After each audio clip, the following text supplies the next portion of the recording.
Hello,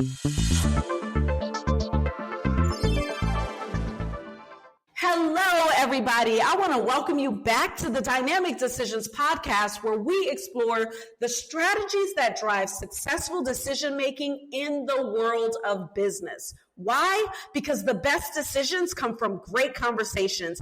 I'm your host, Teasha Cable, CEO of C Model Data, and today we have an extraordinary guest whose story exemplifies resilience, innovation, and purpose-driven entrepreneurship. His name is Najeeb. He is the co-owner and operator of Pride Road. As a major in the Georgia Army National Guard with 20 years of service, including 2 deployments to Afghanistan, Najeeb's journey took an unexpected turn when Hurricane Katrina displaced his family from New Orleans in 2005.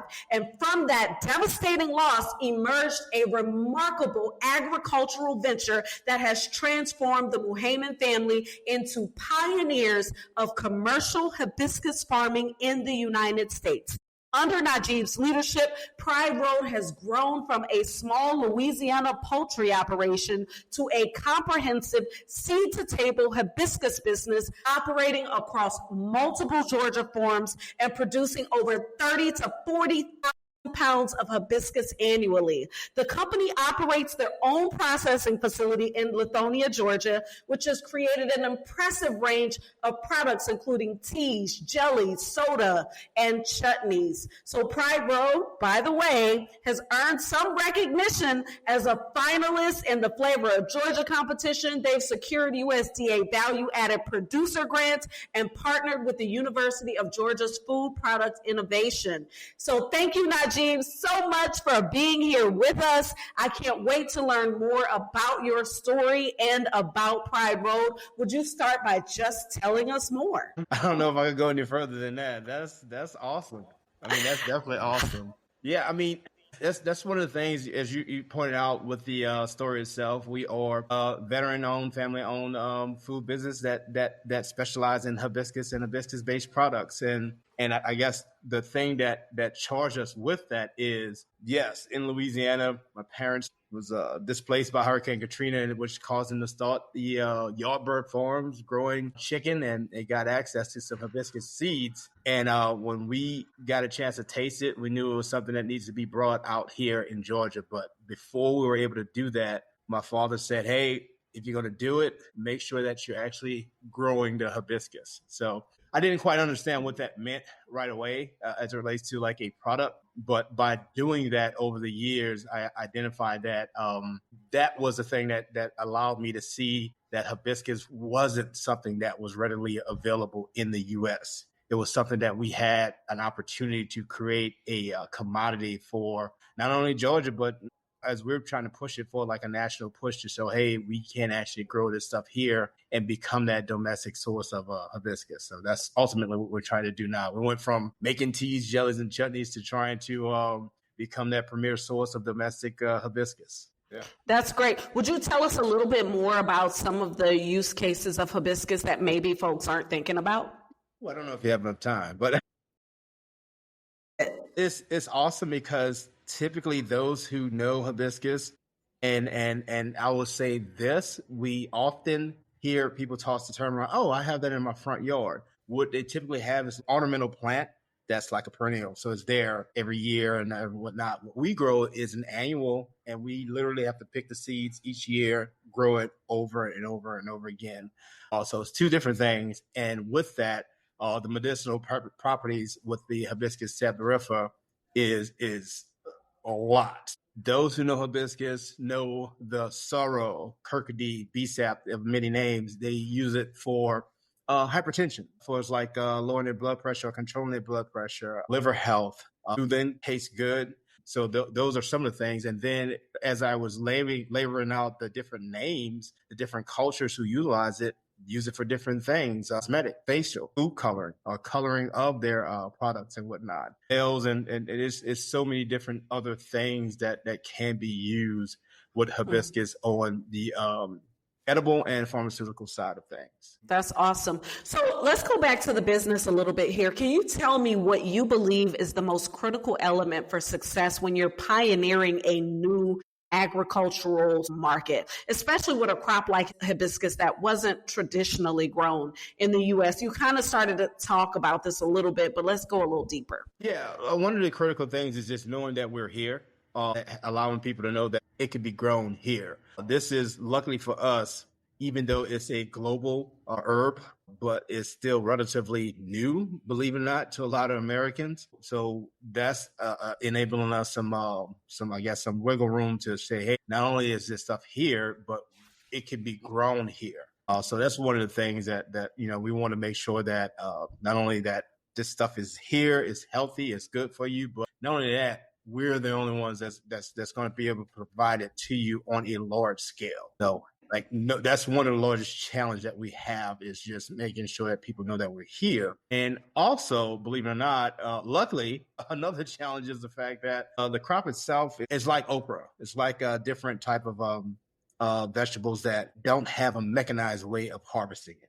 Oh. So everything is done by hand. And typically, some of those things people tend to shy away from, and not just with hibiscus. It's like a two-step process. Not only is it harvested by hand, but then there's an additional step to render it safe for consumption by pulling a seed pod out of it. So we've figured out that and dealt with some ways to get around that and render it safe to consume. Ultimately, knowing that we're here and showing what we are able to do on a larger scale is some of our challenges. Yeah. So the good news is that most companies, marketing is like key, right? Finding your market share by making sure that people know about you is, for any business, that's something that has to be done. In your case, you've got this pretty unique business and you've got this unique product. And I really hadn't thought about the fact of how you have to harvest it, and that being a little bit of an issue. And I'm pretty sure that you'll continue to innovate on how that happens. Can you share a little bit more, a few more insights on how you've actually transformed hibiscus from a small farmer's market side project into a comprehensive seed to table operation? Are there some strategic decisions that you made that directly impact your ability to control every aspect of production, from seeds through processing and through packaging? It's one of those things we were charged, if you're going to do this, you have to do it a certain method. And it was the fact that it's a relatively new commodity. So therefore, it wasn't necessarily somewhere I can just go and get co-packing for domestic source of hibiscus. So we literally said, okay, if that's the case, then we have to figure out. I had a few acres that we were growing, and we started producing drinks. And then we looked at, we're in farmers markets, where are the other places we can go? And if I started to notice that I was having issues with the amount of hibiscus I needed to extend outside of farmers markets. Mm-hmm. So like, if I'm having this problem, someone else who's growing hibiscus has to be having this problem also. So right. As I started looking around for people who are growing large batches, there are a lot of hibiscus growers in the Southeast region. It's a specialty crop. It's something that they have one or two trees, or just 20 plants on their farm just to have some hibiscus out there. There was no one that says, hey, this is what I do, and I have enough for 40 or 50 businesses to purchase from me. Right. So that was one of those things that we had to make the decision on. That's the rabbit hole that we're going to go down. We're going to figure out how to be our own source and ultimately become a source for others.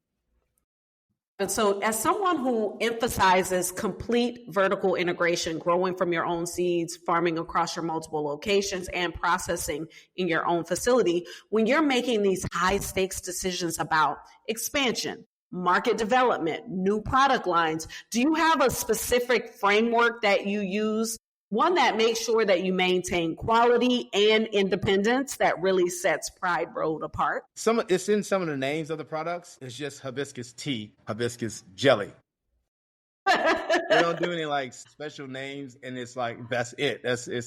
It's what it is. It's inside of the drinks itself. We looked at it as health conscious, and just because I often tell my kids, hey, if you can't read what's inside of the ingredients on that package, I'm not going to buy it for you. So therefore, I'm going to try to keep myself as simple as we can also. So that's one of the things that we looked at as far as just tasting and trying out, not, and that's how we put together some of the flavors. But as far as on the vertical side, I often go back to my dad saying compliance is just looking at compliance. Typically people tell you that, hey, if you got a product, you want to go straight to co-packer because you don't know this, you need to push out and expand. You don't know how much, but some of the things when you look at your own operation, there are rules, regulations that's laid out. And sometimes they tell you what you need to be in compliance to have a processing facility. They tell you what you need to have in compliance to be a manufacturer. They don't tell you how large or small that facility has to be. But as long as you're in compliance, you can do it. And that's one of the things that, we started is just being in compliance, making sure that we're reaching those compliant points in order to establish our brand and bottling and manufacturing. And now is a strategic turn to get out of that small manufacturing hub and to start growing a little bit larger. So yeah, we're pretty much at that junction of the road of turning the curve. So the framework is keep it simple and follow the rules. That's it. That's it. Couldn't say it any better than that. Yeah. Right. So your approach focuses on sustainable farming practices and working with partners like Working Farms Fund and conservation easements. When you're measuring the success of major agricultural initiatives, what are some of the key performance indicators that you find to be the most telling about whether or not you're achieving the goals that you set out to achieve? Our production side, as far as sales, our sales with our product itself, and that was one that I was ultimately looking at is what was our goal, as it was to establish the brand, pushing out the bottles of tea that we're producing. Ultimately, like I said, becoming that source of hibiscus for other brands. And that's how we started shifting back to the farming side of that. We were doing it on a small scale with just enough to push our products. And now we started looking at larger operations and seeing their yield, their production yield. And on top of that, the multiple streams of that production yield that they were doing. So we're still growing. So we're still looking. So it's like I don't have a complete answer for that right now, but it's us turning back to the farming side and not necessarily the production and manufacturing side of development of that and looking at, yield of hibiscus and how much we're able to out throughput on that end. How many acres do you have now? Right now, so we're only growing on 20 acres of hibiscus.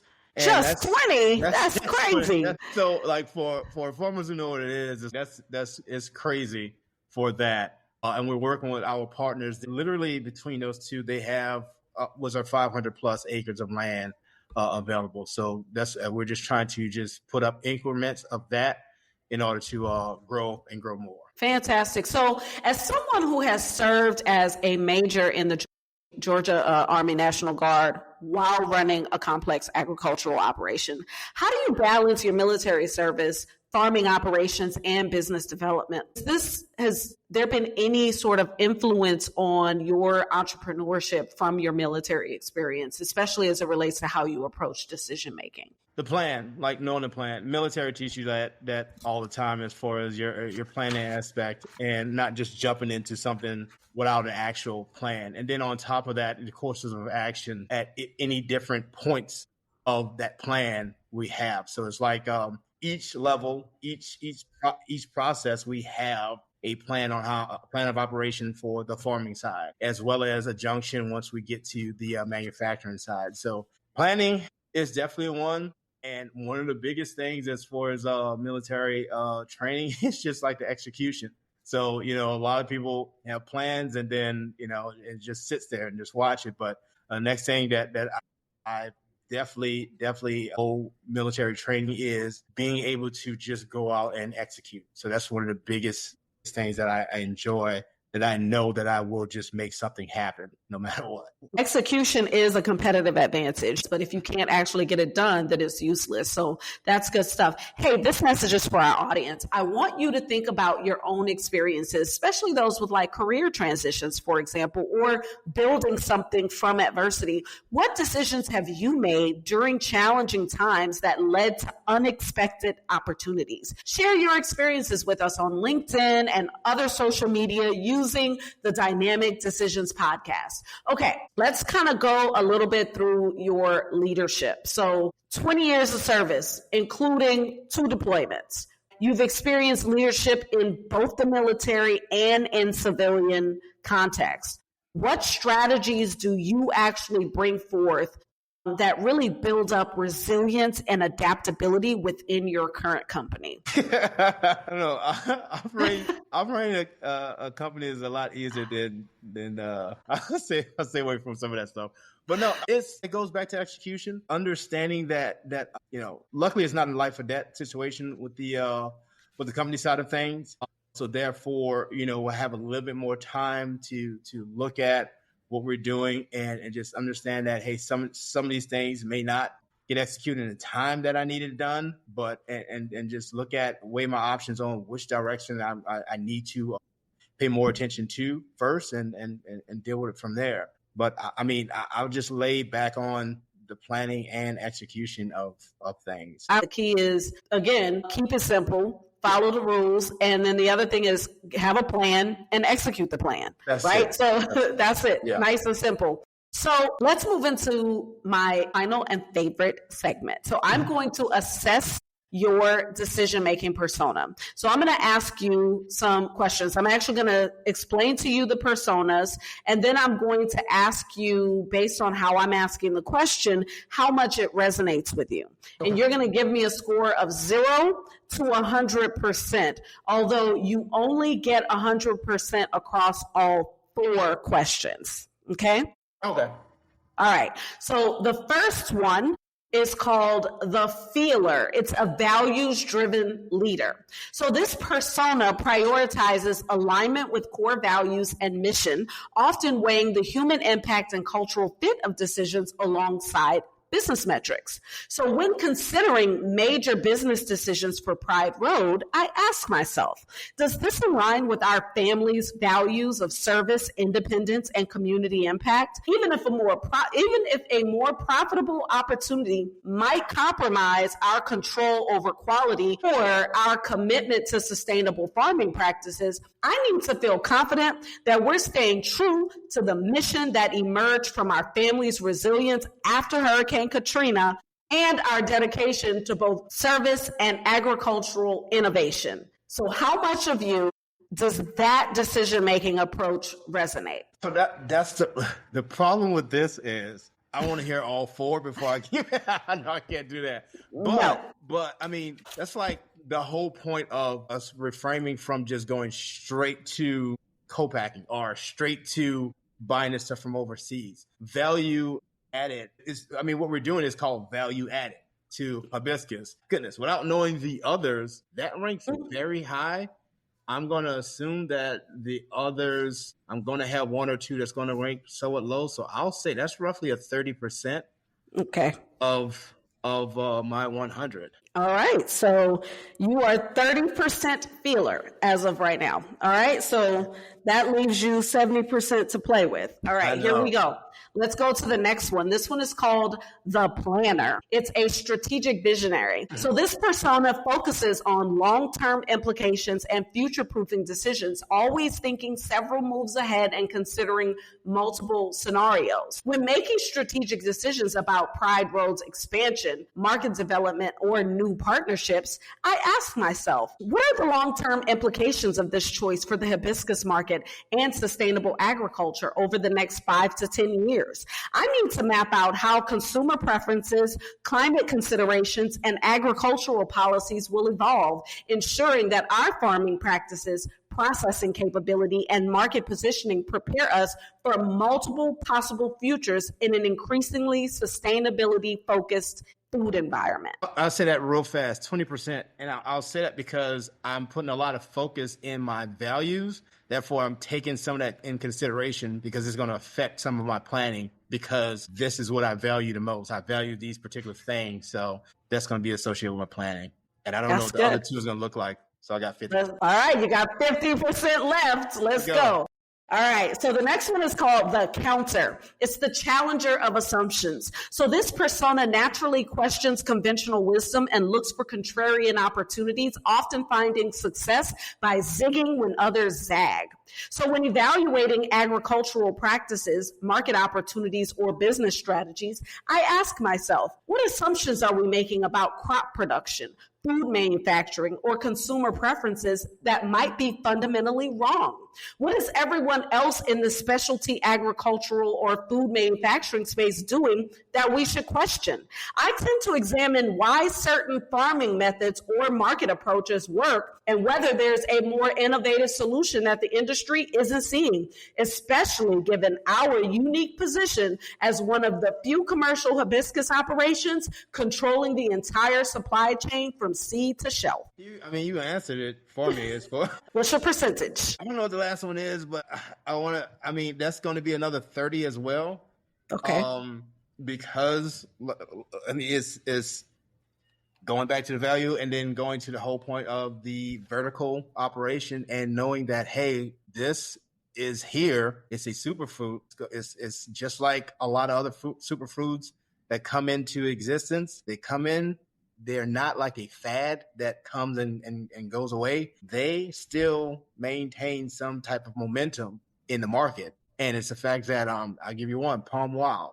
Who else makes pomegranate juice? But it's everywhere. And you drink it there. It's here. It's not if I go to California or Alabama, it's a different, product or someone else, but that's that company. They're making it. That's right. Come on, Pride Road. Let's go. Yeah, I get it. I totally hear that last one. And you ready? Do I get like a ticket to do a little bit of recalculation? You can always do. I'm flexible. So let's see. Right now you're operating with 20% left, but here we go. So this one is called the data driver. It's an evidence-based decision maker. So this persona relies heavily on metrics, analytics, and concrete evidence to validate decisions, preferring proof over intuition. Before making important decisions about crop planning, processing capacity, or market expansion, I ask myself, what does our production data actually tell us about yield optimization, processing efficiency, and customer demand across different product lines and market channels? I want to see concrete analytics on everything from soil conditions and harvest timing to processing throughput and sales performance that can validate our strategic instincts about where to invest resources for maximum agricultural and business impact. This is funny. I could probably bring that down to 5%. No, data is very important. Data is very important. If you're dealing with a product that I can only engage with people who are growing this stuff on a large scale overseas, their soil type, the environment, the weather, all that stuff is not the same here. It's totally different. So it's like we don't really have someone in the market to reflect. We are that market driver. So we're literally creating data with USDA in some aspects. USDA doesn't even have our crop listed in any of their documents. So therefore, yes, data-driven is related to our value-added product, the products, and knowing what we're going against different beverage brands. And it's like, that's a uphill climb. Couldn't get it out. That's okay. But I got it. That's the thing as far as the value and the planning, and then the counter saying, hey, well, we could just produce the damn product. So it's like, that's the different end. But I won't adjust anything. Data is 20%. Definitely very, very important because we still have our past year examples to drive us forward and knowing that, hey, this is what we need to get to those points of capturing 10% of that market, 20% of the hibiscus market, or 50%. So, yeah, I'm comfortable with putting that at 20%. That's awesome. So you are 30% feeler, 20% planner, 30% counter, and 20% data driver. Good information for your team, if not for any other things. So tell them, when you bring me ideas, bring them to me like this. Good stuff. Okay, we're going to wrap up this conversation, but I have one final question for you. You have transformed personal adversity into agricultural innovation, built a pioneering hibiscus business, and continue serving our country through the National Guard. If you could give one piece of advice to an aspiring entrepreneur, particularly veterans who might be looking to transition into agriculture or food production, what would it be? I can't say just do it because that's already taken, but I mean, take that step of literally you're going in it sometimes blind, but don't be afraid to reach out. Don't be afraid to ask questions. You don't know everything, and just assume that the person who's giving you additional information, they will have someone else that you can actually talk to as well, but continue to just grow by asking questions and building networks from people who've done it, and even from people who want to do it because they may have some other insight or looking at it from the outside in, which give you some other driving or some other tips. So, but don't just sit on the side and say, I'm thinking about it. Just start it. Just start it. And it goes back to what I was saying as far as compliance. You don't need a humongous operation. You just need to start. Farming starts with a garden in your backyard. Come on. Yeah. So it's like, and then you'll identify what do you want to try to gain more information on. You'll start learning how to grow. So that's definitely one. Just do it. Just get started. Get off the sidelines. Well, thank you so much. And again, congratulations for your success so far. I look forward to seeing all the things that you will accomplish. Your journey is actually quite inspirational, and I hope that our listeners also find it to be so. Can you share with our listeners where they can learn more about you and more about Pride Road? Yeah, you can follow us on Instagram. It's at Pride Road LLC.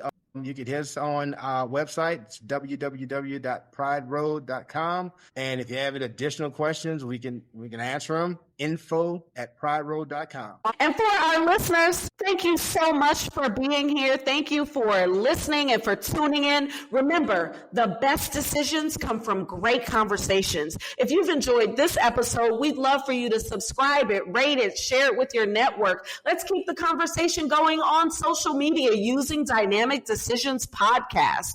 And until next time, keep questioning, keep growing, and keep leading with purpose.